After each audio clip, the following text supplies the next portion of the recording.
Por si las moscas, hoy vamos a hablar de cambio climático y conservación. Hace un par de semanas, hubo una reunión de expertos y ciudadanos que se reunieron para hablar de la crisis ambiental, que parece ya que estamos tarde para atacarla. A mí me interesa mucho en ese programa darle rostro y empezar a darle rostro a aquellas personas que están haciendo algo al respecto, porque normalmente pensamos que es o una labor del Estado o que el individuo tiene poco que hacer, pero en esta reunión, o por lo menos en la conformación que vi, había muchísima gente de la sociedad civil que ha estado durante muchos años haciendo cosas interesantes a este respecto. Para hablar de estos temas me acompaña Óscar Moctezuma. ¿Cómo estás, Óscar? Muy bien, muchas gracias. Y Sandra Guzmán. Óscar es conservacionista, ha participado en proyectos de recuperación de especies y es fundador de Naturalia, que es una organización de la sociedad civil muy premiada. Muchas gracias. Y Sandra Guzmán, que es estudiante actualmente de doctorado de política, pero fue directora general de políticas para el cambio climático, miembro del World Wide Fund y del Centro Mexicano del Derecho Ambiental. Así es. Bienvenida. Muchas gracias. La primera pregunta es, ¿se nos está acabando el tiempo? Así es, estamos contra reloj. La crisis ambiental en el planeta ha crecido a una velocidad vertiginosa. Más rápido de lo que esperábamos. Pues realmente no contábamos con la información suficiente que a nivel planetario, digamos, nos permitiera entender que nuestro impacto ha sido mucho mayor de lo que estábamos pensando. De tal suerte que nosotros mismos, con toda la alteración que hemos ocasionado al planeta, pues nos estamos poniendo en riesgo. Hay hay muchos problemas ambientales, pero las dos principales problemáticas son, por un lado, el cambio climático, este calentamiento de la atmósfera, y la pérdida de biodiversidad. Ambos temas nos ponen en amenaza porque, bueno, creo que Sandra nos puede hablar mucho más en detalle sobre el tema del cambio climático, pero respecto a la pérdida de biodiversidad, tenemos una pérdida muy acelerada, mucho más allá de los fenómenos naturales que se daban en el pasado en la Tierra, de tal suerte que hoy se habla de que estamos viviendo una sexta extinción masiva, similar a la que aconteció en el pasado el planeta por razones naturales. Naturales, sí. Y hoy, pues para tener algunos datos, se estima que se extinguen en el planeta del orden de 30,000 especies cada año. Wow. Hay, según la ONU, 1 millón de especies en peligro de extinción en todo el planeta. Y el país que encabeza la lista con mayor cantidad de especies en peligro es México. Y esto no es nada trivial. O sea, imaginemos que lo que estamos haciendo es quitarle piezas, a una maquinaria perfecta que nos mantiene vivos. 1 millón de piezas, pues difícilmente la maquinaria puede funcionar. Lo que está en riesgo es una serie de procesos ambientales, procesos ecológicos, que son los que nos permiten vivir, desde la producción de oxígeno, la polinización, la dispersión de semillas, todo lo que hace, pues, directa e indirectamente nuestra vida posible. Claro. En cambio climático, ¿cómo estamos, Ana? Yo creo que definitivamente estamos en un momento definitivamente tardío para atender una crisis como lo es el cambio climático. Pero recordemos que el cambio climático es un fenómeno que es esta alteración del sistema climático a causa de la actividad humana. Esto quiere decir que la quema de combustibles fósiles, carbón, petróleo, gas, la gran deforestación que estamos viviendo en el mundo, habremos escuchado lo que pasó en Brasil, de los incendios en la Amazonía, lo que pasó en México, más de 6,000 incendios forestales en el país, en África. Sí, hace unos meses. Y justamente lo que estamos viviendo es un aceleramiento de estos fenómenos. Cada vez seguimos consumiendo más combustibles fósiles, pese a que sabemos que son actividades que están alterando el sistema climático y que están teniendo severas consecuencias. Estamos hablando de fenómenos como es un huracán Dorian, que está ahorita también teniendo impactos importantes en las Bahamas. Llegamos a un huracán categoría 5, que hace mucho que no se veían en estas zonas. Y por supuesto estamos hablando de sequías, estamos hablando de problemas en México, como es el sargazo, ¿no? Que a toda luz tiene que ver con el aumento, con el calentamiento del mar, con esta conglomeración del dióxido de carbono en estas algas. Estamos viendo fenómenos como lo que sucedió en Guadalajara, esta granizada atípica, que a toda luz también es un fenómeno pues, que es parte de este sistema climático que estamos trastornando con nuestras actividades humanas, y que el llamado más importante que nos está haciendo en este momento es que como humanidad estamos amenazadas, somos una especie más y eso tenemos que aceptarlo, porque el no aceptarnos como parte del problema nos evita ver que también podemos ser parte de la solución. Entonces tenemos a nivel planetario, básicamente lo que nos ha dicho el Panel Intergubernamental de Cambio Climático, que es este grupo de científicos que se ha reunido a nivel global para analizar cómo ha evolucionado el tema de cambio climático, nos está diciendo que si nosotros no reducimos 45% de las emisiones globales en 2030, es decir, nos quedan 11 años para llegar a esta meta, el aumento de la temperatura planetaria podría ser de hasta 2 grados centígrados o más. Entonces, si pensamos que hemos aumentado 1 grado centígrado como humanidad y estamos teniendo estos fenómenos como más huracanes, más intensos, más sequías, entonces, en un contexto de 2 grados centígrados, muchas especies, por ejemplo, se habla de que 99% de los corales marinos podrían desaparecer o tendrían afectaciones en un contexto de 2 grados centígrados. Pero lo peor es que nos estamos caminando hacia una trayectoria de más de 2 grados centígrados. Es decir, hay científicos que claramente hablan de que hacia finales de siglo estamos hablando de 4 o incluso 6 grados centígrados. Definitivamente como humanidad no estamos generando las condiciones para adaptarnos, y pese a que no estamos generando las condiciones para adaptarnos, sí estamos haciendo muchas otras cosas que están incrementando el problema. Y ese yo creo que es el llamado más radical que tenemos que hacer, que en nuestras manos está cambiar la trayectoria en términos de reducción de emisiones, por supuesto, pero también la trayectoria de aprovechar nuevos mecanismos, nuevas tecnologías en la generación de electricidad, aprovechar las energías renovables, en la movilidad. El transporte es una de las principales fuentes emisoras. Todos utilizan coche en algún punto de la historia, son grandes contaminantes, y hoy la oportunidad es en transitar. ¿Cómo logramos transitar de un transporte de combustión interna a un transporte eléctrico, por ejemplo? Y si tienes un transporte eléctrico que se alimenta de energía renovable, como la solar, la eólica, que tiene pues esta ventaja de ser renovable, entonces estás hablando de binomios que son posibles. Ya no estamos hablando de inventar, digamos, el hilo negro. México tiene toda la capacidad que puedas imaginarte geográficamente.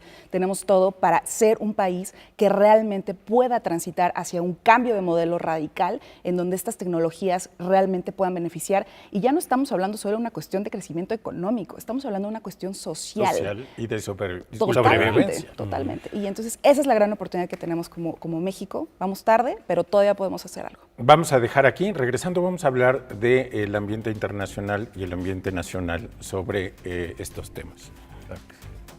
Estamos hablando sobre cambio climático con Óscar Moctezuma y Sandra Guzmán, y de conservación también. Antes de irnos al corte, dije que íbamos a hablar de la situación internacional y la situación nacional, que en nada ayuda a todo lo que están diciendo. ¿Por qué no comenzamos con los Trumps y los Bolsonaros del mundo y después hablamos de lo que pasa aquí en México? Yo podría comentar, tenemos un problema cultural muy serio, que tiene muchos años, obviamente, gestionándose. Tenemos esta percepción de que somos una especie aparte, superior, una especie que tiene todo el derecho de consumir los recursos de la tierra, y nos visualizamos como algo que no, como la especie privilegiada que no entra en estos procesos de hay una toda especie la como de un antropocentrismo. Antropocentrismo, sí. No nos sentimos animales. No nos sentimos animales. Ni parte del y la Tierra nos ecosistema. está dando una cachetada y diciéndonos, eres tan animal como cualquier otra de las especies que evolucionó. Esto que nos decía Sandra, por ejemplo, del problema climático, en el mes de mayo llegamos a una concentración de 415 partes por millón de CO2, que era una concentración de dióxido de carbono que no se vivía en la atmósfera terrestre. Se vivió hace 3 o 5 millones de años, cuando no existía ni siquiera la especie humana. Ujú. El mar era 25 metros más alto, o sea, más arriba al nivel del mar. Las condiciones, la temperatura promedio del planeta era hasta de 5 grados, superior a la que tenemos hoy en día. Entonces, tenemos indicaciones en la historia del planeta de que hay condiciones que no nos permitirían vivir, ¿no? Como en la capacidad que tiene el ser humano. Por otro lado, también sabemos que no podemos crecer sin control, y somos quizá la única especie que lo hace, ¿no? Hay un dato muy, muy interesante. Muchos científicos han tratado de, digamos, medir el impacto. Podemos medir muy claramente el impacto de la humanidad en el tema de los bosques con la deforestación. Tú la puedes hasta mapear. Ujú. Pero los bosques no solamente son árboles, también hay fauna y hay muchos animales y otros organismos. Entonces, algunos se pusieron a medir el impacto que ha tenido en la pérdida de fauna la humanidad. Y entonces hay un dato muy interesante. Hace 10.000 años, cuando digamos que el planeta estaba en equilibrio, el ser humano, que solamente éramos 4 millones de personas en el planeta, equivalíamos a menos del 1% de la biomasa, es decir, del peso de todos los animales, de los mamutes que había entonces, de las grandes manadas, etcétera, de todos los animales terrestres. Al día de hoy, el tamaño de esa biomasa es 6 veces mayor. La fauna silvestre, que queda en todo el planeta, ocupa menos del 1%. El ser humano pesa 1,5 veces lo que toda la biomasa animal del planeta de hace 10.000 años. Y 4 veces más que eso es ganado. Por eso es que es 6 veces mayor la biomasa. Toda esta transformación obedece a nuestros hábitos de consumo, a nuestro crecimiento incontrolado, y el panorama es el que tenemos ahorita. Una amenaza a la supervivencia de la humanidad, que lo que más nos llama la atención, y hablando del panorama internacional y nacional, es que en ese contexto los líderes del planeta deberían de ser las personas más preocupadas, más informadas, más dispuestas a cambiar el rumbo, y estamos viendo casos como Trump, como Bolsonaro, como nuestro propio presidente, que sus políticas y su visión están incluso agravando el problema. Sandra, tú has trabajado dentro del gobierno. ¿Qué percepción tienes de lo que se puede hacer dentro de los gobiernos y de lo que está haciendo este gobierno? Claro. Definitivamente hay un factor muy importante que comentábamos, precisamente el tema de la información. Yo creo que en este momento ya contamos con la información suficiente para tomar decisiones no solo más radicales, más asertivas en cuanto al medio ambiente se refiere.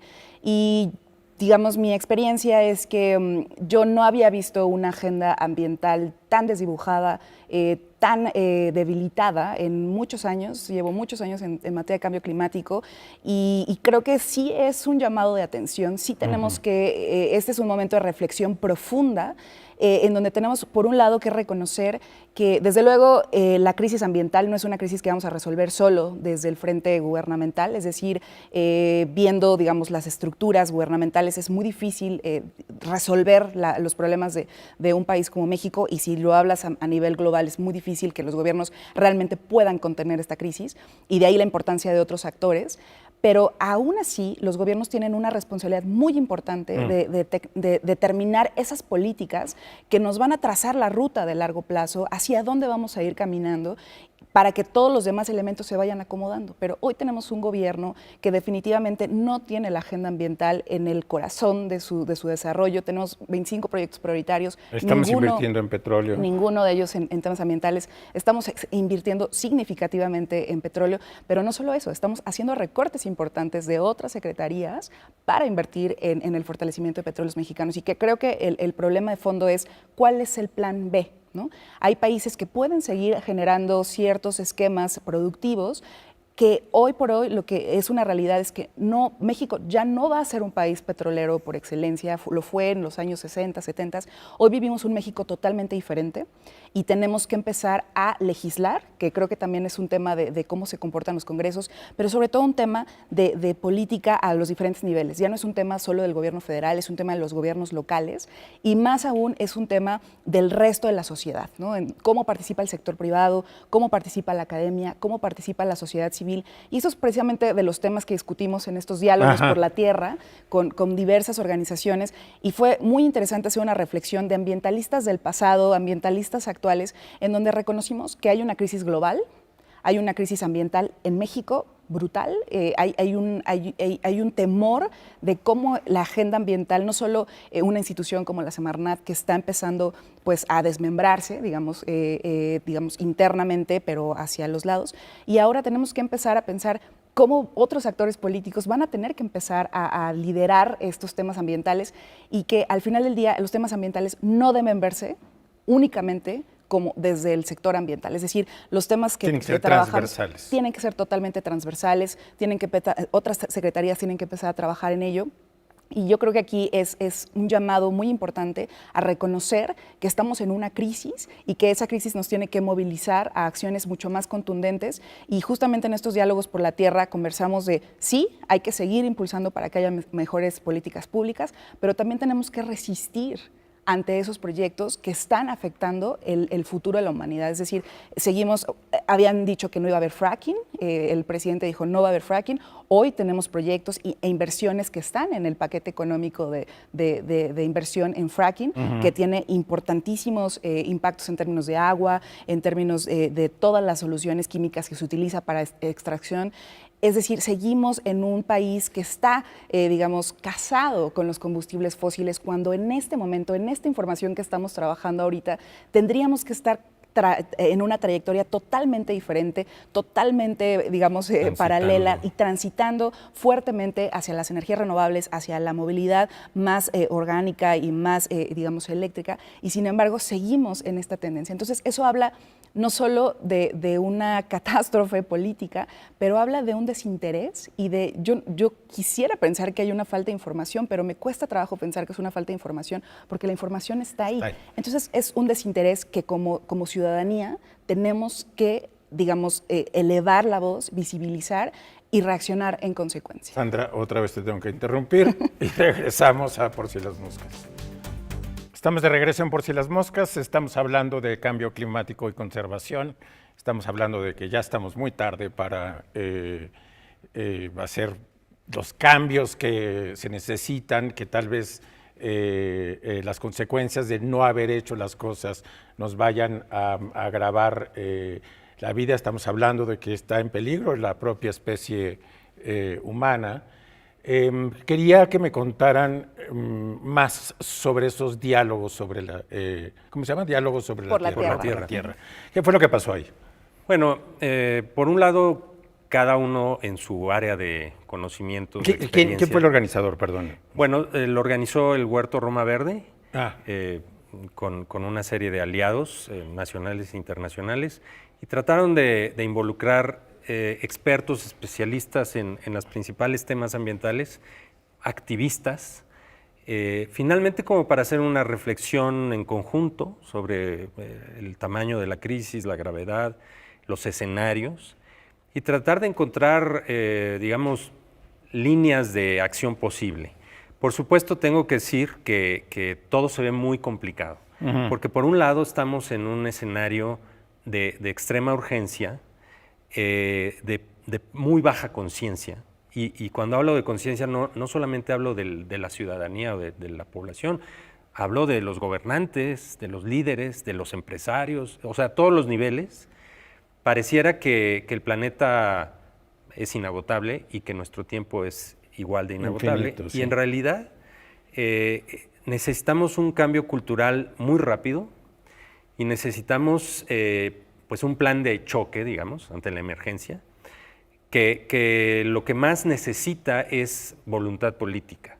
Porque finalmente es importante que cada uno cambie sus hábitos, su impacto personal y quizá en el entorno inmediato que uno tiene, pero hay ciertas medidas que son urgentes a nivel de políticas públicas y que ahí los senadores, los diputados, los gobernadores, el presidente, el gabinete, todos deberían de ser los primeros en estar promoviendo esos cambios, con toda la conciencia de que en realidad estamos en peligro. Y lo que sí muestra esta amenaza es que es muy democrática, a todos nos va a pegar por igual. O sea, ciertamente hay zonas mucho más vulnerables y México es una de ellas. Somos muy vulnerables a los efectos del cambio climático, pero finalmente todos los ricos, pobres, no tan pobres, estaremos igual de amenazados. Todos los efectos del cambio climático, de la pérdida de biodiversidad, nos van a pegar por igual y deberíamos de estar anticipando incluso los problemas sociales tan fuertes que esto va a generar. Entonces, bueno, hay una serie de ideas en torno a lo que se debe hacer. Lo más importante es que, digamos, todos los ciudadanos del planeta tomemos la conciencia de lo que significa nuestro día a día y hagamos un cambio de hábitos, un cambio profundo, que no solamente implique cuidar lo que compramos, sino también esta parte de activismo político. No podemos dejar el futuro de nuestros hijos en las manos de 3 o 4 líderes mundiales, que son las personas más irresponsables, las personas más ignorantes en estos temas. Tiene que cambiar esa forma de vivir de la humanidad. No podemos cómodamente, digamos, dejarles nuestro esa futuro. herencia, ¿no? claro. Sandra, se habló de más acciones, digamos, no se encerraba solamente en estos diálogos, sino que anunciaron que iban a hacer más cosas. Sí, claro que sí.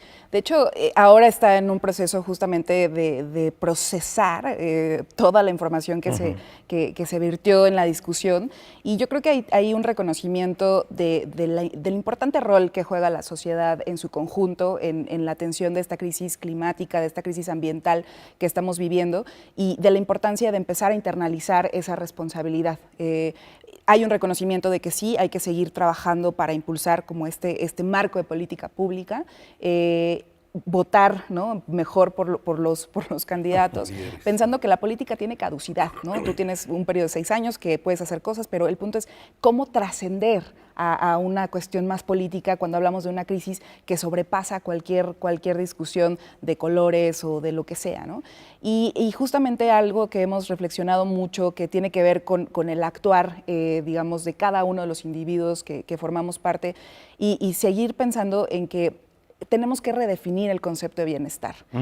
Hoy lo que hemos vivido hasta ahorita, este consumo masivo de recursos a nivel global, esta idea de que para estar bien tienes que tener un gran coche que ande por la ciudad, una gran casa, viajar todos los días, es decir, esta idea del bienestar es lo que ha llevado al sueño americano, ¿no?, que conocemos muy bien y que es un consumismo exacerbado. Estamos hablando de que esto ha provocado las islas de plástico en los mares, los grandes desperdicios de comida, ¿no?, de comida que pues mucha gente muriendo de hambre y otras desperdiciándola.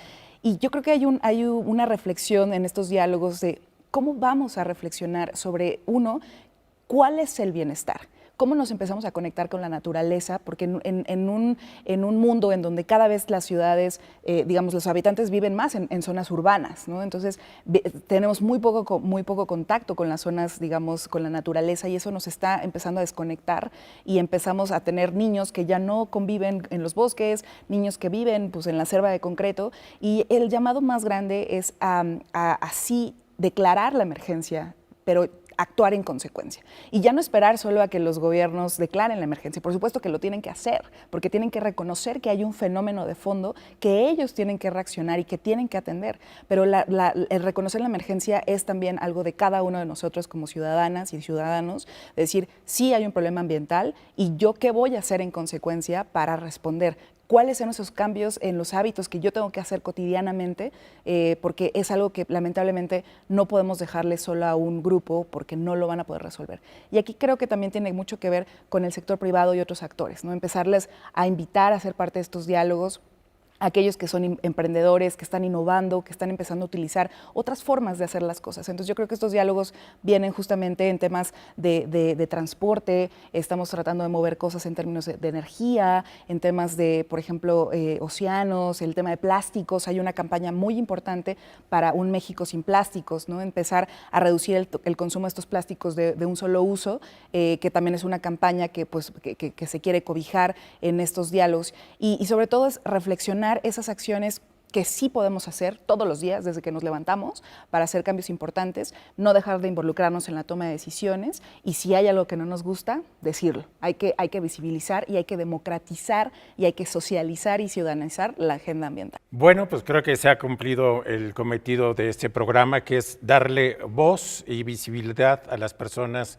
que están adelante de estos problemas, que son más conscientes y este llamado a la conciencia personal, a la responsabilidad personal, me parece que es uno de los mensajes más importantes.